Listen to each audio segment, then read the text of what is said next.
Welcome to the Crown Upside Down newsletter, a publication about disrespecting Islam and overly supportive friends.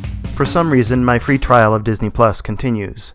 Having run out of shows and movies I was interested in, I turned to the B list, which included Ms. Marvel.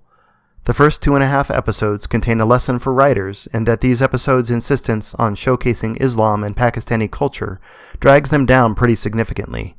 It's clear what the writers are doing, and it's not a problem with Islam or Pakistan. It's a problem with the writing. It's boring and transparently opaque, and a good reminder to write stories first, not travelogue as propaganda and ideology. I'm certain I've failed at this precept already as a writer, but I can always grow and learn from someone else's mistake.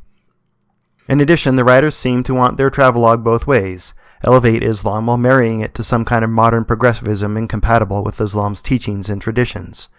One particular scene encapsulates this sentiment. The scene finds the young heroine, Kamala. Nota buena, Kamala in Greek means camel. I realize her name is Urdu, but I couldn't help but think for my entire watch-through that there was a common linguistic ancestor being ignored.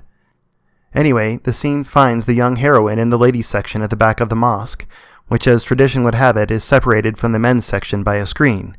Kamala takes time to scold the imam passive-aggressively for this separation, a nod to modern feminism, which again is incompatible with the teachings of Islam as they are, and the traditions of the mosque as they are presented in the show. This is not the only example of this kind of soft condescension that praises a culture out of one side of its mouth while demanding it conform, or at least make its traditions subservient to liberal sentiment. Kamala also makes sure to let us know she is one of the good religious by mouthing her support for a lesbian couple at her school, a belief, again, that is incompatible with the teachings of Islam. By inserting these bona fides, far from lifting Islam up as intended, the writers succeed only in being profoundly disrespectful.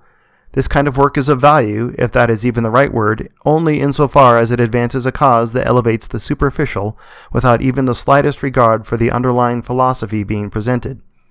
Media does this often, wherein the good religious practitioners are the ones who treat their religion as a hobby, but act and believe just like everyone else ought to outside of the church, while the zealots and extremists are the ones who actually practice and believe what their faith teaches.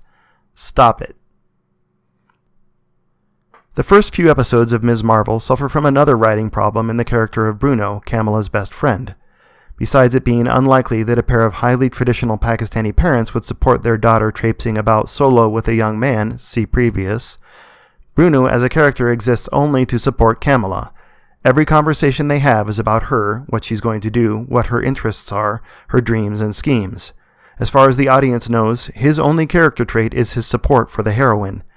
It's boring when a female character acts this way toward a male character. It's boring when a female character acts this way toward another female character. It's boring when... you get the idea.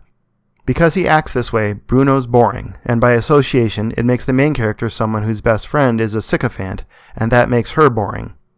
To be fair, Bruno does develop into a character that exists for his own sake separate from Kamala in the last couple episodes, but that doesn't excuse the problems with how he's written as a character early on. Regarding Marvel's Moon Knight, if you read a scene that takes specific care to update a star map written 2,000 years ago to account for the movement of the stars in the intervening millennia to ensure the location the map points to is not off by several miles, it would also pay to make sure the resulting lines of latitude and longitude are accurate.